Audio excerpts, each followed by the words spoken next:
phenomenon of canceled priests is becoming all too common. Why does this happen, and what can we do to reconcile priests with their bishops? What can we do to help priests that have been unjustly canceled?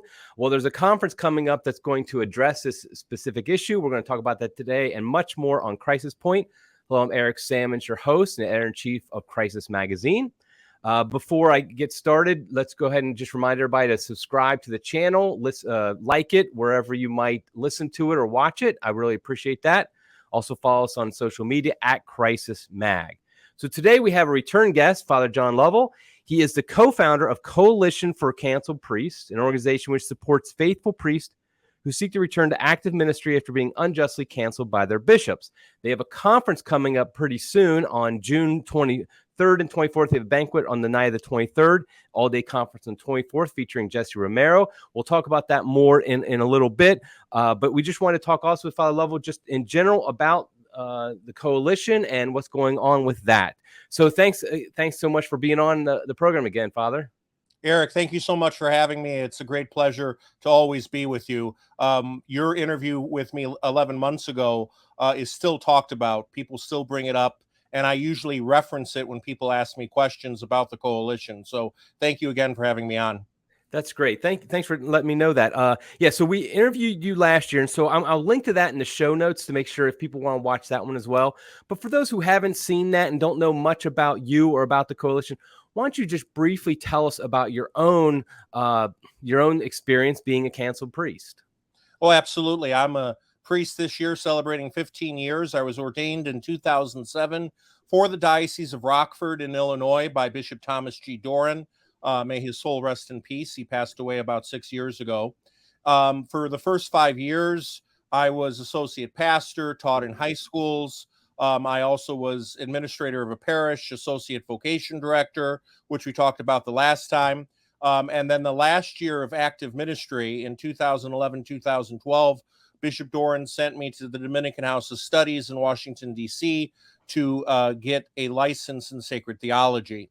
In the spring of 2012, Bishop David Malloy was appointed Bishop of Rockford.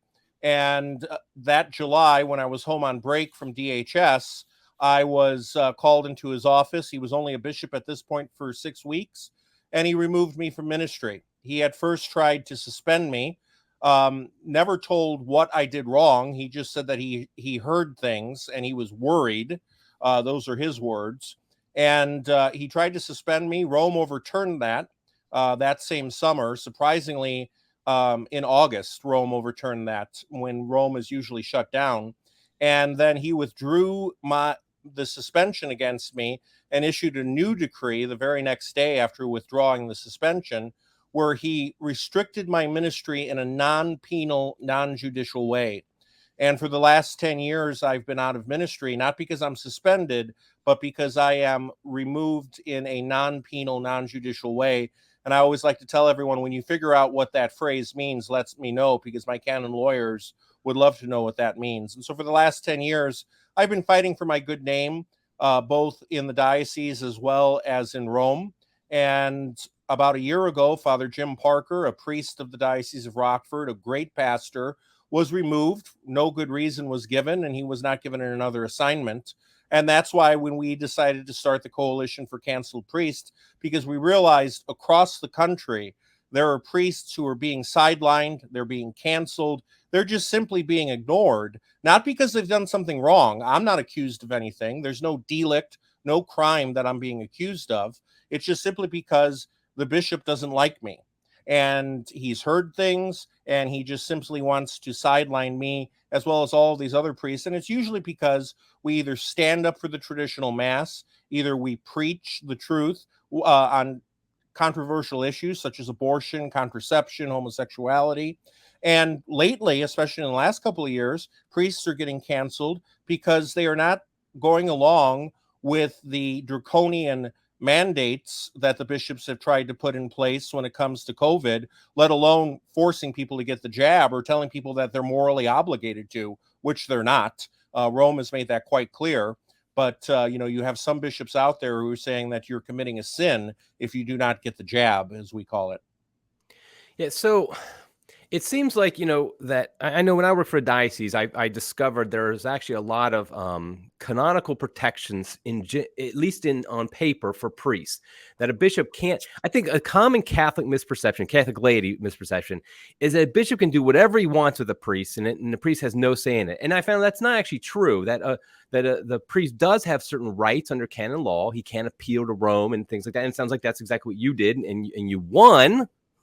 You won temporarily at least, but yet there it seems like that bishops are just going around this and they're not really using, I don't know, they're finding loopholes in canon law. How is it they're, I mean, how is it that Rome can't step in? Like, let's just use your case as an example and say, listen, this non-judicial, non-penal thing makes no sense. We're going to just say, no, you have to let him be a priest, or at least clear his name or something like that.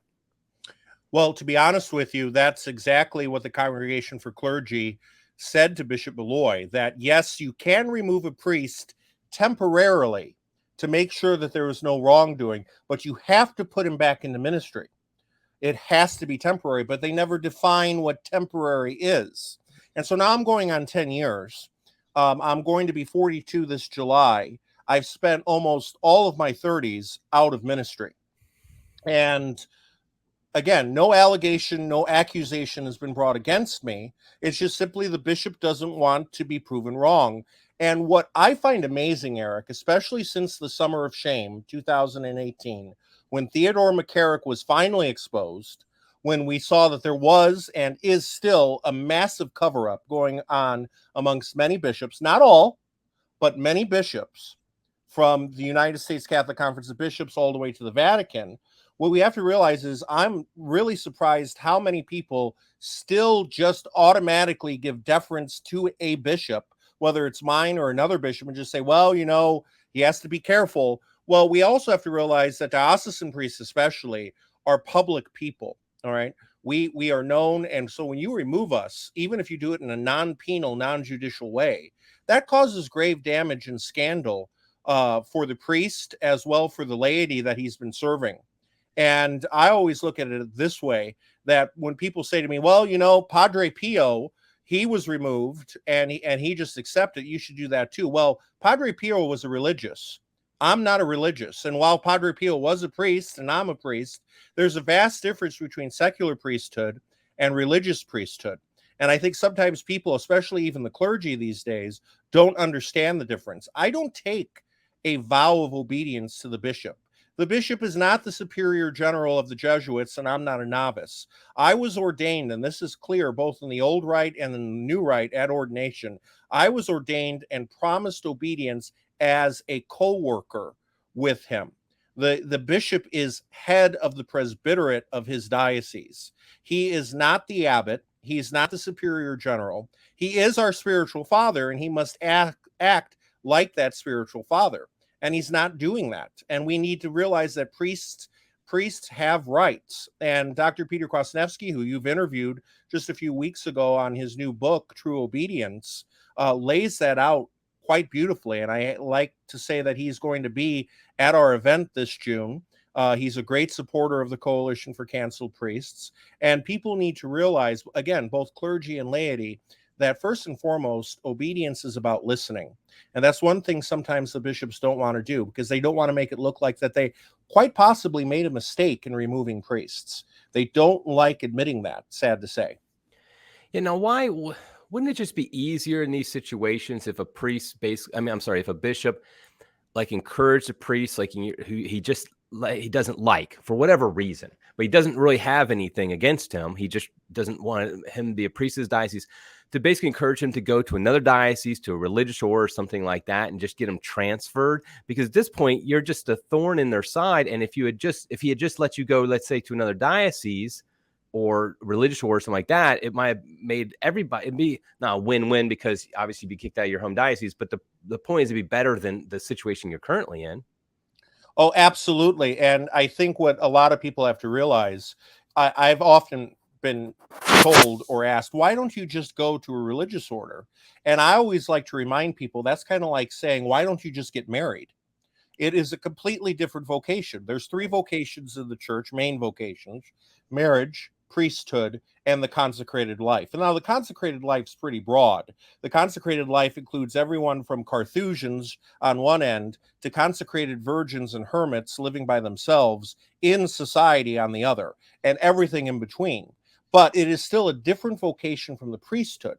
And just like how married men can be priests, religious can be priests. And in fact, the priesthood developed in religious life, especially monastic communities like the Benedictines, because there was a need for priests. Originally, when St. Benedict started, and he's the father of Western monasticism, and if I may dare say, the father of Western religious life, there were no priests. They just had a local parish priest come in to celebrate Mass for them.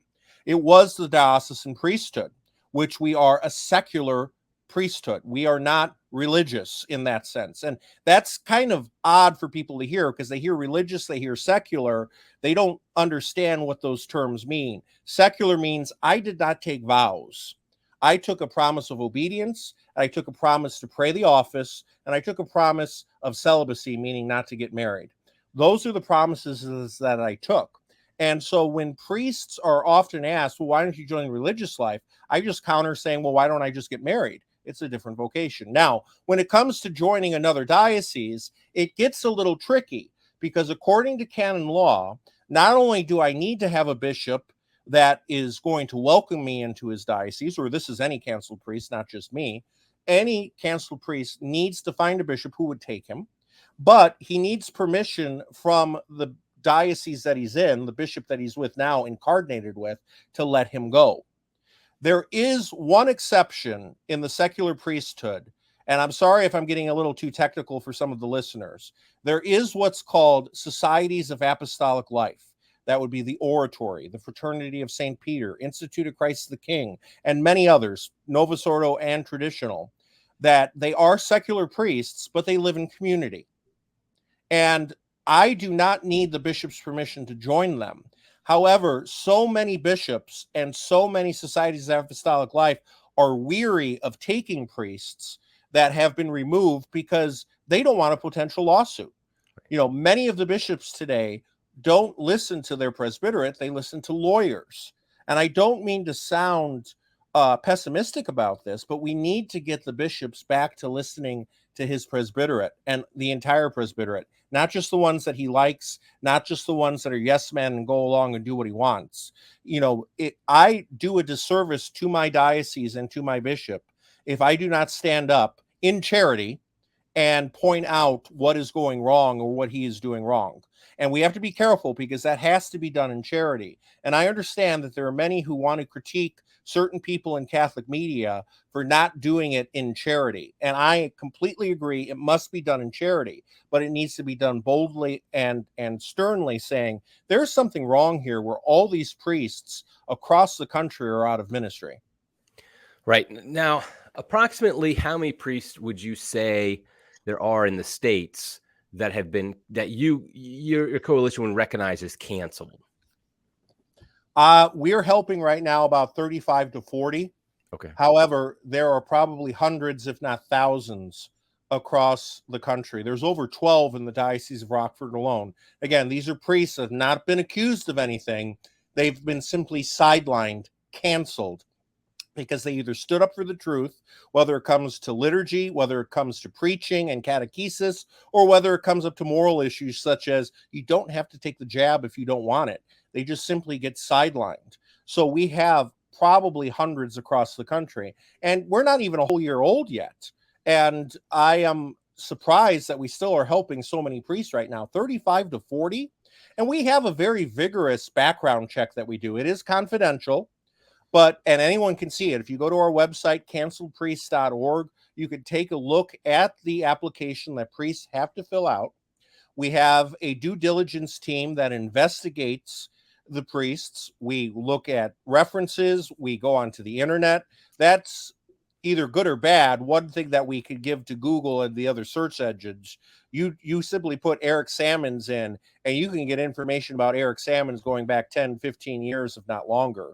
Again, that's good and bad, but it allows us to check on the priest and see, is he actually a priest?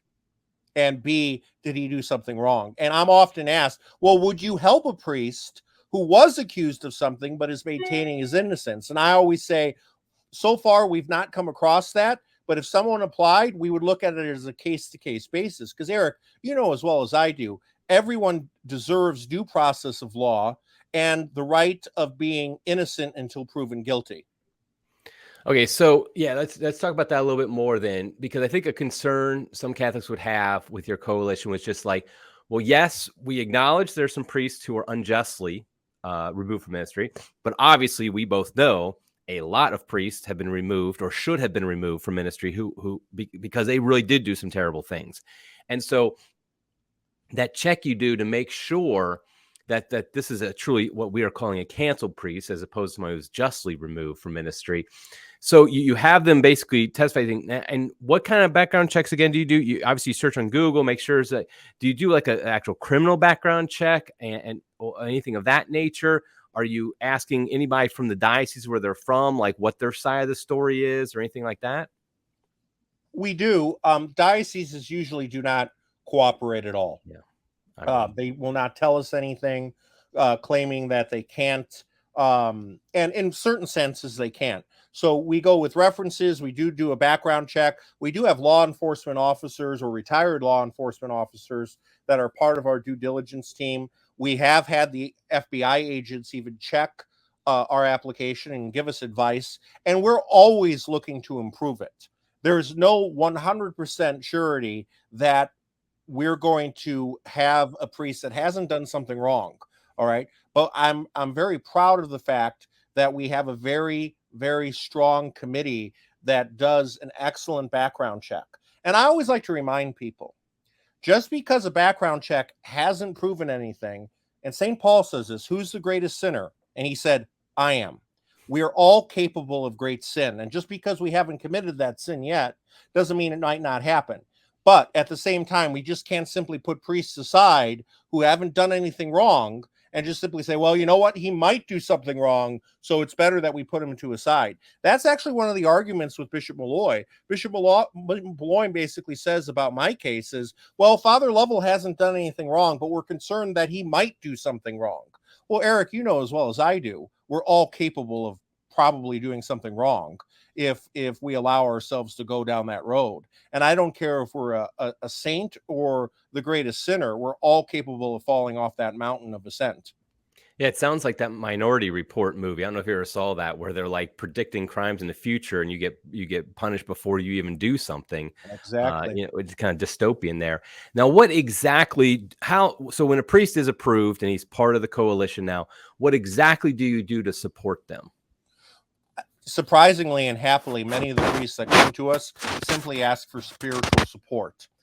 They don't necessarily need financial help immediately, but they do realize that for a rainy day that might come along. But we do have priests that apply. In fact, one just applied today, and our due diligence team did the background check and brought the priest forward to us this morning and basically said, this priest is not even being allowed to get paid by his bishop.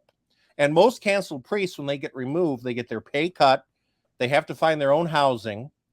And when this priest came to us and said, basically, I need help because my bishop isn't paying us, the first thing that goes through my head is, we got to make sure he has a meal. We have to make sure that he's being fed. We're going to have a couple of priests at our conference in a couple of weeks who are given nothing by their diocese. They're not given a stipend. They're not giving mass intentions. They're not even given health insurance. And the bishop is supposed to give all priests health insurance. That's in canon law. And that some bishops should simply ignore it. Now, to give credit where credit is due, I'm given health insurance by Bishop Malloy. He gives me $1,700 a month gross to live on. Gross meaning before taxes. All right. But in the state of Illinois, you cannot live on $1,700 a month. Rent alone in not even a great apartment, in a decent apartment or a below average apartment would still be $1,700 a month. So a lot of these priests are relying on family members and friends. I know of one priest that we're helping for a long time was sleeping on the couch of his retired mother. She had a 1-bedroom apartment. She had the bedroom. He had the couch in the living room. This is unacceptable in my opinion. All right. Priests deserve to have the right to defend themselves and not have to be worried about what is going to happen. And what's happening and what we're seeing, that there's so many priests in active ministry who are staying silent because they see what is happening to canceled priests, and they don't want to become one because they realize they can't afford to defend themselves. Canon lawyers are not cheap. While they're not as expensive as attorneys, many canon lawyers charge $250 an hour. Well, Eric, do the math. Just with my own stipend, $1,700 a month. If I have my canonist do 5 hours of work in 1 month, just 5 hours of work, that is more than half of my paycheck. That's just unsustainable. So we're here to make sure that priests always have access to a good canon lawyer, have access to an attorney if they need it. We're going to make sure that they have a place to live, and we're going to make sure that they always have a meal and they don't have to worry about that. And that kind of brings us into my next point, is the property that we're hoping to purchase in Northwest Indiana. We're right now paying rent for priests to stay in apartments. That's not sustainable in the long term. And at the beginning of this year, the coalition was not looking for any type of housing, but a famous archbishop, I won't say his name, called me from Italy, and he said, Father Lovell, you need to find a house for these priests to live in. These priests need a home. And surprisingly, that very day, I remember it was January 5th, a friend from high school, not knowing that I spoke to this archbishop, sent me a Zillow link for an old Franciscan friary. And he said to me as a teacher, wouldn't it be great if we could turn this into a boarding school? And so I went a few days later with a board member and took a look at the property. It was 61 acres of just rolling hills, woods, ponds, dedicated to Our Lady of Lourdes. They have 3 grottos, and the building, surprisingly, was in very good shape for being 80 years old. It does need cosmetic work on the inside, but I thought, you know what? It has a chapel and it has a refectory. This would be a wonderful place for priests to live that have no place to go, or even just make a retreat. And then it came to be known that community, Cedar Lake, Indiana, does not want to see this destroyed and turned to subdivisions. And I thought, you know what? This is just saving another Catholic heritage site and turning it again into a pilgrimage site. So we're hoping to turn the building, one side of it, into a house for priests that would be private, just for the priests. And then the other half of the house, we would turn into a retreat center. So that is what we're working on in addition to our conference that's coming up.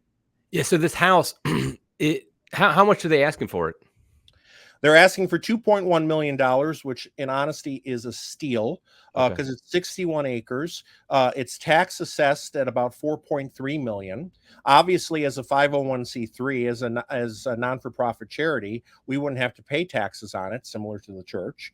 So we would be able to, if we were able to raise the money, and we do have a lot of big donors coming forward, we do have the property under contract, it will just be a great place for priests to come. Again, either short-term or long-term. And I'm often asked, well, will the priests have to pay rent? Or are they going to have to pay their way? Well, of course, it's all going to be depending on the priest's needs, okay? If they're able to pay some rent, great. If they're able to physically work around the property, great. We would expect them to do that. It's not just going to be for priests to loaf around, okay? We want to make sure that priests can be priests, and we establish a community life, Eric, because the problem in the last 60 to 70 years amongst the diocesan priesthood is that we've kind of become like a bachelorhood, priests living by themselves, doing their own thing. And in the long run, that just causes problems. Everyone, celibate and married, need to live in community. Okay. Sometimes it's not easy, as you well know. Married life is not, joyful every single day. There's ups and downs. That's true with every vocation. So we want priests to be able to enjoy a place to live, have an altar to celebrate Mass on, all right, to be able to come around a table and eat dinner together, and just have that community life. Because when I was first removed, and this is true of so many priests, Eric, you're shell-shocked. Again, you're this public person who's been removed, okay, you're embarrassed, you don't know where to turn, you don't know what to do, and, the people that you thought were going to take care of you, the bishop and the diocese, all of a sudden are your enemies, and so we want priests who've, again, done nothing wrong to know you have a place to go, you have a place to stay if you need it. That brings me to another question. So What is the status of these priests when it comes to the celebration of the sacraments? So obviously, I think everybody knows that masses are still valid of any priest who's a priest. And now, but there, I know also that, for example, confessions of a priest that doesn't have I'm thinking, can't think of the word right now. Basically, permission from Faculties. thank you, faculties. That's what I was looking for. Doesn't have faculties is not valid, and but I know there's some cases of exception to that and things like that. So, for example, I mean, just what is the status of the sacraments that you would celebrate, another canceled priest would celebrate? Do you just have to basically do a private mass for yourself, and you can't hear confessions? Is that generally the status? Yeah, well, what's interesting, there's different types of canceled priests. So there are a couple of priests, even in my diocese, who have not had their faculties removed in a non-penal, non-judicial way like myself. They still have faculties, but if they try to go and help out in a parish, or if they try to go help out outside the diocese, the bishop will not give them a letter of good standing. It used to be, it's what we used to call a celebrate. It used to be a card about the size of a credit card that priest would carry in his wallet. And so when I would go outside the diocese, for example, when I was in Washington, D.C. and wanted to celebrate Mass at the National Shrine of the Immaculate Conception, I would just simply have to show them that card that was given to me every year by the diocese saying that I was a priest in good standing. It was usually in Latin, so you could take it around the world, and it showed wherever you were going, like if you were on pilgrimage, I'm a priest in good standing, I can celebrate Mass.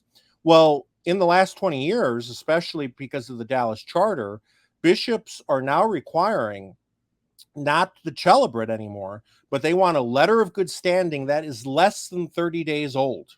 Less than 30 days old. And a lot of priests have to scramble. I'm talking now active priests, even if they want to go on retreat somewhere or go on a pilgrimage, to get this letter of good standing within 30 days, because chanceries normally don't move that fast. Right. And so it's becoming a hurdle for them. So, but we have some priests who haven't had their faculties removed in the diocese. They just simply can't help out anywhere because no pastor wants to use them. They don't want to be touched. They don't want to be accused of basically guilt by association. And then these canceled priests can't go outside the diocese because they won't give them a letter of good standing. For myself, I can tell you this. I was going to, about 5 years ago, 2017, I was going to go to a former student's wedding up in the Diocese of New Ulm. I was not planning on celebrating. I was simply going to sit in choir. That means sit in cassock, which is what I'm wearing right now, and surplice. All right. Well, the pastor threw a fit and said he still needed a letter of good standing. And I said, why? I'm not doing anything. I'm just simply sitting there in the sanctuary with the priests witnessing this marriage, and as everybody else is. And finally, the vicar general called and said, well, we'll let you attend. You'll just have to sit with the laity. You can still wear clerics if you want. And I said to him, I said, Father, I can't remember his name. Father, you can't tell me if I can or cannot wear clerics. It's as simple as that. And for you to say that I could just, it's no big deal, I could just simply sit with the laity. What I always like to remind people, the reason why we have a sanctuary and why priests sit with priests, bishops sit with bishops, and the laity sit with the laity is to show that there is a hierarchy in the church. That doesn't mean that I'm better than the laity or that the bishops are better than me, but it shows that there's different offices in the church. And that is so essential, especially for the young to see, because when you just have priests sitting with the laity and vice versa, they're going to say, I don't know what the difference is between being a priest or getting married. Why would I want to become a priest? It doesn't seem like there's anything worthy about it. I mean, I'm just as good of a person as they are, and in one sense they are. But at the same time, people have to realize that there are distinct offices in the church. So for myself, I can only celebrate Mass privately, according to Bishop Malloy. I think what he's doing is illegal. I think he's sidestepping canon law. Canon law makes it quite clear, and forgive me, I don't have the book in front of me right now, but canon law makes it quite clear that you can only remove a priest's faculties to hear confessions for a grave reason. Not because you're worried that he's going to do something. It has to be something that he's actually done, and it has to be grave. And so I always remind people that I believe that this is an illegal act. Whether Rome agrees with the bishop or not is beside the point, because I can read canon law. And I don't mean to sound arrogant when I say that. I'm just simply saying is that priests were, especially diocesan priests, were ordained to serve, not ordained to sit on the sidelines. Right. Now, a lot of priests, I think, recently in the past 2 years, if they've spoken out against the COVID regime, they've gotten in a lot of trouble. And so I know there's a priest recently, Father Peter Williams, I think it is in Vermont. Correct. Tell us, didn't he? I forgive me, but I'm forgetting some of the story right now. But I believe he got canceled by his bishop as well and wasn't against speaking against the COVID vaccine or something like that. Father Peter Williams, a priest of 35 years. Surprisingly, back in January, I was in Vermont for a COVID conference, and it was actually interdenominational. It was actually at a Protestant church in quotation marks. And the host that I was staying with, who was Catholic, said, we have this priest in the diocese, Father Peter Williams, and he's doing YouTube videos about why he should not have to force people to take the vax. You should get in contact with him because I think he's about to get canceled. And we tried to connect, but being from Illinois, I didn't realize actually how large Vermont was. His parish was actually 3 hours away from where I was talking. And I thought, wow, I didn't realize that you could drive 3 hours in Vermont and still be in Vermont, but apparently you can. And so we weren't able to get together. So I just wrote him a handwritten note and said, Father, if you need anything, if you need any help or support, let us know. Well, a few weeks later, he got canceled and he approached us. And he was basically canceled because he wasn't telling people not to get the vax. He was telling people that they have the right to refuse to get the vax. And that's quite telling, okay? One could make the argument that you shouldn't say, don't get the vax. I don't believe that. I don't think anybody needs to get the vax if they think that they don't have to, and especially in consultation with their doctor. But for someone to come out and say, look, it's up to you to make that decision, your body, your choice, and they're being canceled for saying that is quite telling where we are as a church and as a society as a whole, because you see people getting fired constantly for standing up for what is right and standing up for their own conscience and standing up for their own rights. And it's quite sad. And so we're helping Father Peter Williams now. Great priest. He's spoken at a couple of our events. And, I was happy to see that we both went to the same seminary, Mount St. Mary's. So he's a great man, and I'm glad that he's with us. Now, what was the reason, the public reason that the diocese gave for canceling him? A few things, and forgive me, I don't know all of them off the top of my head. I do remember one was that the diocese apparently of Burlington, Vermont, claimed that he was not going to the hospitals to anoint people. And it turns out he was actually one of the few priests that was going to the hospitals to anoint people. He was going, despite of the risk of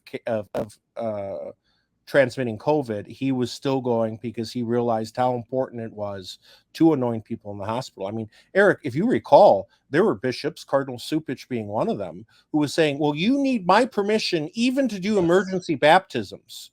That is a complete falsehood. And I tell people, if someone needs to be baptized, you are morally obligated. I don't care if you're a priest, a deacon, the laity, you are morally obligated to baptize that person, period. And I often told priests, because like in my own diocese of Rockford, Bishop Malloy said, well, we're going to have certain priests that are going to go and anoint people in the hospitals, so we could, lessen the risk of spreading COVID. And I told my friends who are still in active ministry, priests that are still in active ministry, if you get the call, you are morally obligated to go and do that. I don't care what the bishop says, all right? You are morally obligated to anoint somebody when you're called, regardless of the risk to yourself. And see, for the bishops, they don't get that anymore. What we saw 2 years ago when they shut down all the masses and in many places locked the doors of the churches is they basically sent a message to everyone in the church: the sacraments are not essential. Right. And what's the most essential thing in the world? The sacraments. Right. Chief among them, the Blessed Sacrament, and receiving that. And I don't mean to sound critical of all the bishops, but I'm still waiting for a bishop to come forward and say, you know what, we made a mistake in doing that. And I promise you, as long as I'm the bishop of my diocese, that's not going to happen again. Okay. It's one thing to dispense people and say, look, you're worried about getting COVID, please stay home. It's another thing to lock the doors of churches and turn your backs on people who are dying in hospitals. I'm sorry, I can't stand for that. I need to go and anoint somebody. I'm going to go and anoint somebody. And what I want to remind everybody is all priests, even laicized priests, Theodore McCarrick even, is morally obligated in an emergency, in case of death, to anoint somebody, to baptize somebody, to give them the sacraments, plain and simple. Yeah, it really, I'm waiting for that first apology from a bishop as well. I mean, that would go a long way, just to say, listen, I mean, okay, you made a mistake. People make mistakes. It's a horrific mistake that showed that you didn't put souls above physical health, but still, we can repent. I mean, that's the whole point of our faith, is that we can always repent of what we've done in the past. And I think, though, like, just what you were saying is, like, there's this inversion, the way canon law is being used against us, against the faith, because I know the last canon of the canon law basically says the whole law is for the salvation of souls. Exactly. And so anything now, of course, that can be, we can abuse that concept and act like Protestants, do whatever we want. But ultimately, when you say you can't go do something that's going to bring about this person's the salvation, for example, anointing of the sick is a great example of that, then that's clearly, I don't care what canon you spout off, it doesn't matter, because it gets overturned by the canon that it's all for the salvation of souls. And I do feel like that becomes very pharisaical, where you're very much looking at the law, the canon law, but it's a canon law, which we do need canon law. Don't anybody think I'm saying that we don't need canon law in the church. We need it for an organized society. At the same time, it's for the salvation of souls. It's for the service of us. We're not made for the law is made for us. And so, I mean, I think this example of Father Williams is a perfect one, where he's just giving, just good advice about and advice that's frankly in tune with what the church actually teaches about these vaccines, that you're not, nobody's obligated to get it. So it's unfortunate that he's joined your group. It's unfortunate anybody joins your group. I'm sure you don't want anybody to have to join you guys. Right? I look forward to the day when we can disband. Right, exactly. And I often have people say, well, Father, are priests going back into ministry? And yes, we do have some canceled priests that have been put back into ministry. Praise God. But I think a lot of times people think our end game at the coalition is to make sure all priests are put back into ministry. And while I would rejoice at that, I want to be put back into ministry. Our main goal at the coalition is not to make sure every priest is put back in, but to make sure that every priest is able to get due process of law. Right. So he can fight that good fight and protect his good name. That is what we're entitled to. Everyone, we talk about canon law. Canon law makes it quite clear that all Catholics deserve the right to defend their good name. And so to be just sidelined for years is just so sad, because they often say to me, well, you must have done something wrong. I mean, really, Father, I mean, would the bishop do this? And I point back to McCarrick and the cover up by so many bishops in regards to what he did. And I just want to remind people, I'm like, look, you want to keep giving them the benefit of the doubt. And at first you should do that. They're the bishops. They're the successors to the apostles.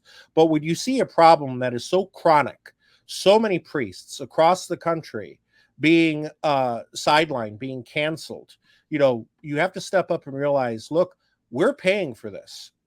Just in the Diocese of Rockford alone, 12 priests that have done nothing wrong that are sidelined. That how many confessions could have been heard? How many people could have been anointed by those 12 priests in the last 5 to 10 years since they've been removed? I mean, that's what I always want to remind people of that. And I made it quite clear, if there's someone dying in the hospital, I will go and anoint them. All right. I will go and anoint them because I have that right as a priest. Okay. And the bishop can't say otherwise. If it's an emergency, if it's in case of death, I am given those faculties. I'm even given the faculty to confirm if it's in danger of death. All right. Because the church wants the sacraments to be available to people. And so we have to get back into that mindset. And often people say to me, well, Father, we need to get these priests out here to teach us what's right and wrong. And I agree, we do. All right. But I often want to remind the laity, and I want to thank Crisis for doing this. The laity have to sometimes pick up a catechism, a good catechism, and actually learn the faith and teach themselves. I mean, this is the importance of this. You can't just rely on the priest to tell you what is right and wrong and tell you what to do. You have to stand up, pick yourself up by your bootstraps, and learn your faith. You are obligated, if you're a confirmed Catholic, to always be in constant formation. So I thank Crisis and all of Sophia Institute Press for doing an excellent job helping the laity discover their faith. Thank you. I appreciate that. Let's talk about this conference that's upcoming. So it's on the 23rd and 24th of June. And so tell us the details about it. So our primary patron is St. John the Baptist, and we launched the coalition on June 24th, 2021 in Lombard, Illinois. We had over 1,000 people come.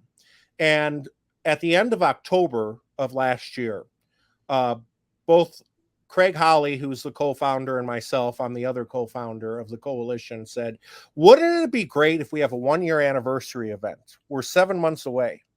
And I thought, yeah, let's just get a hall, try to get 1,000 people again. That would be great. Well, come to discover, everybody is frantically trying to get a hall, and most places we were going to were already sold out. And then we had the conundrum in the state of Illinois, where we still had the draconian mask mandates. We still had, even in Cook County, you had to show proof of vaccination to get into events. And so we thought, you know what? Let's find something outside the diocese of the state of Illinois, and let's see what we can do. And so we found a great convention center in Beloit, Wisconsin. And so often people say, well, why Beloit? Well, to be honest with you, it is a very easy drive from Chicago, from Milwaukee, from the Twin Cities, from Madison, from Des Moines, from St. Louis, and many other places. It's really the center of the Midwest. It's along the I-39, I-90 corridor. It's in Malloy's backyard, just north of the Diocese of Rockford, as what we like to say in Chicago, across the Cheddar Curtain, in Wisconsin, right on the border in the Diocese of Madison. And we wanted to have a 2-day event. We decided to do a banquet Thursday night. We're going to have Jesse Romero, who I believe you've had on Crisis Point, as our keynote speaker. And then we're going to have an all-day conference on Friday. That's going to feature Dr. Peter Krasnevsky. It's going to feature David L. Gray, Michael Hitchborn, Dr. Janet Smith, Liz Yore, Father James Altman, myself, and many more. And we just want to encourage everyone to come. Now, as of the recording of this podcast, which is Friday, June 10th, I would like to remind people we do have tickets left for both days, but we need to get the food order in for Thursday evening by Monday evening, June 13th at the latest. So if you're thinking about coming, please buy your tickets for Thursday night.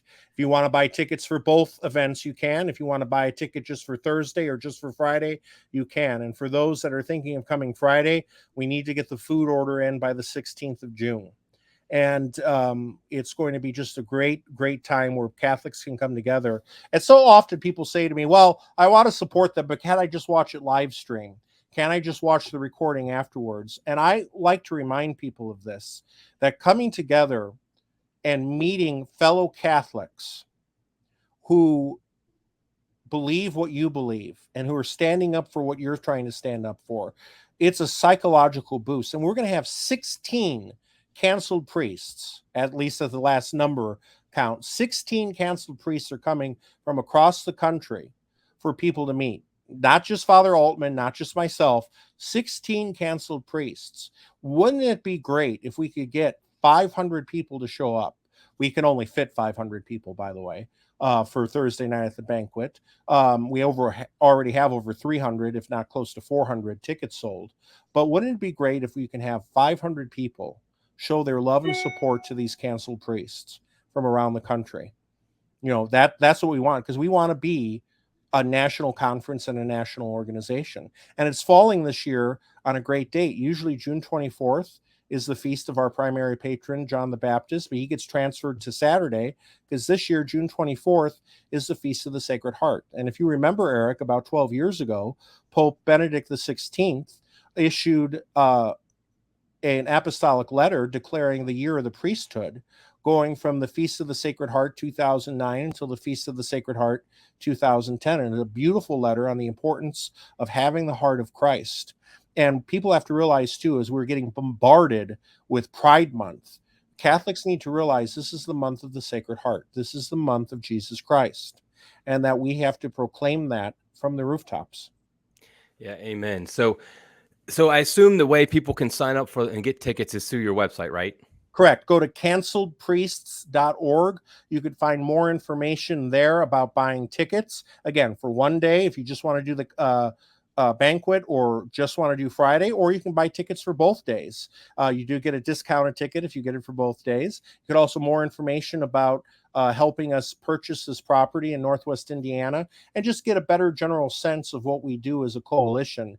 Not only seeing the application that priests have to fill out, but to see some of the stories that priests have done for us. For example, we have testimonials from Father Altman, Father Michael Suey in Michigan, and Father Mark White from Virginia. Great. That sounds great. And I'll make sure I link to it on the show notes here so people can easily get to it. I really appreciate your time here, Father. This has been great. I hope that your work continues. Actually, I hope your work eventually ends. Yeah. But anyway, yes, exactly. So God bless you. I really do appreciate it. Thank you so much, Eric. You have a wonderful day. God bless you. Thank you. And everybody else, God love you.